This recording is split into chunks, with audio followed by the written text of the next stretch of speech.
안녕하세요. 혹시 자기 전에 유튜브 좀만 봐야지 하다가 시간을 훌쩍 넘긴 경험? 아마 다들 있으실 거예요. 오늘은 우리가 매일 하는 이 선택, 그러니까 유튜브를 볼 것이냐 아니면 책을 읽을 것이냐 하는 이 작은 습관이 우리 뇌에 얼마나 놀라운 영향을 미치는지 한번 제대로 파헤쳐 보겠습니다. 자, 바로 이 질문에서 한번 시작해 볼까 합니다. 유튜브를 보고 나면 뭔가 새로운 걸 많이 알게 된 것 같고 되게 유식해진 기분이 들잖아요?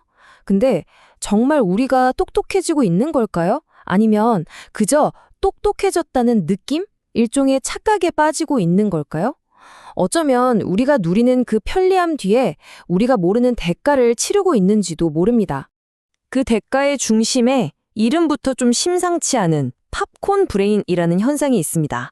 마치 팝콘이 톡톡 터지듯이 즉각적이고 강렬한 자극에만 우리 뇌가 반응하게 된다는 그런 경고인데요. 우리가 그냥 무심코 넘기는 그 영상들이 사실은 어떻게 우리 뇌를 서서히 산만하게 망가뜨리고 있는지 지금부터 자세히 들여다보겠습니다. 팝콘 브레인이란 바로 이런 상태를 말하는 겁니다. 디지털 세상의 그 빠르고 강렬하고 쉴 새 없이 터지는 자극에 우리 뇌가 너무 익숙해진 나머지 현실 세계의 느긋하고 잔잔한 흐름에는 좀처럼 집중하지 못하게 되는 거죠. 어쩌면 이건 우리 모두가 이미 조금씩 겪고 있는 현대사회의 새로운 질병일지도 모릅니다. 그럼 이게 구체적으로 왜 위험할까요? 먼저 1분도 안 되는 짧은 영상들에 우리 뇌가 길들여지면요. 길고 깊게 생각하는 힘 자체를 잃어버리게 됩니다. 주의력이 완전히 흩어지는 거죠. 그리고 또 하나는 영상을 보고 나면 마치 내가 그 분야의 전문가라도 된 듯한 지식의 착각에 빠지기 너무 쉽다는 거예요. 하지만 진짜 내 것으로 만드는 비판적인 분석 과정은 완전히 생략되죠. 결국 이런 자극에만 계속 익숙해지다 보면 평범한 일상의 소소한 즐거움이나 소중함을 느끼지 못하는 현실 무감각 상태까지 갈 수 있다는 겁니다. 자, 그럼 이대로 그냥 괜찮을까요? 다행히도 우리에겐 이 문제를 해결할 아주 강력하고 또 클래식한 방법이 있습니다. 바로 독서라는 뇌를 위한 최고의 운동이죠. 지금부터는 왜 독서가 우리 뇌의 인지 근육을 단련시키는지 그 원리를 한번 알아보겠습니다. 신경과학에 이런 아주 유명한 말이 있습니다. 뇌는 쓰는 방향으로 발달한다. 이게 정말 중요한 원리거든요. 바로 이 지점에서 책을 읽는 것과 영상을 보는 것의 결정적인 차이가 드러납니다. 이 표를 한번 보세요. 둘의 차이가 정말 극명하게 드러나거든요. 자, 우리가 책을 읽을 때는요, 뇌가 가만히 있질 않아요. 글자를 보면서 머릿속으로 스스로 장면을 그려내고 논리를 재구성하고 의미를 추론하는 아주 능동적인 활동을 합니다. 이때 활성화되는 부위가 바로 우리 뇌의 CEO, 생각과 판단을 담당하는 전두엽이죠. 반면에 유튜브를 볼 때는 어떨까요? 이미 완벽하게 만들어진 영상과 소리를 그냥 그대로 받아들이는 훨씬 수동적인 과정에 가깝습니다. 주로 시각 정보를 처리하는 후두엽이 바쁘게 일하죠. 결국 독서는 상상력과 추론 능력, 집중력 같은 고차원적인 인지 근육을 키우는 셈이고 영상 시청은 직관적인 이해나 단기 기억에 머무르는 경우가 많다는 겁니다. 정말 큰 차이죠. 이걸 이렇게 생각하면 정말 쉽습니다. 독서는 뇌를 위한 근력 운동, 영상 소비는 편안한 휴식. 자, 어떤 활동이 우리 뇌를 더 건강하고 단단하게 만들지는 이제 너무나 분명해 보입니다.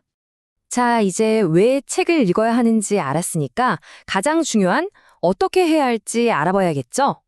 지금부터는 이론이 아니라 실전입니다. 누구나 당장 시작할 수 있는 건강한 뇌 습관을 위한 3단계 디지털 디톡스 방법을 알려드릴게요. 전략은 아주 간단한 3단계로 이루어집니다. 첫째, 내 주변 환경부터 의식적으로 바꾸는 겁니다. 스마트폰의 유혹에서 물리적으로 멀어지는 거죠. 둘째, 시간의 명확한 규칙을 정하는 겁니다. 끝없는 스크롤의 굴레를 끊어내는 거죠.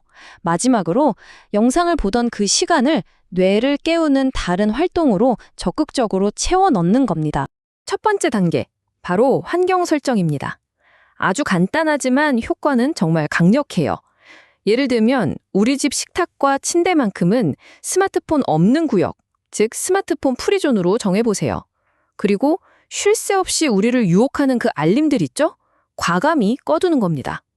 우리를 계속해서 폰으로 끌어당기는 그 도파민의 고리를 의식적으로 끊어내는 거죠. 두 번째 단계는 시간을 관리하는 겁니다.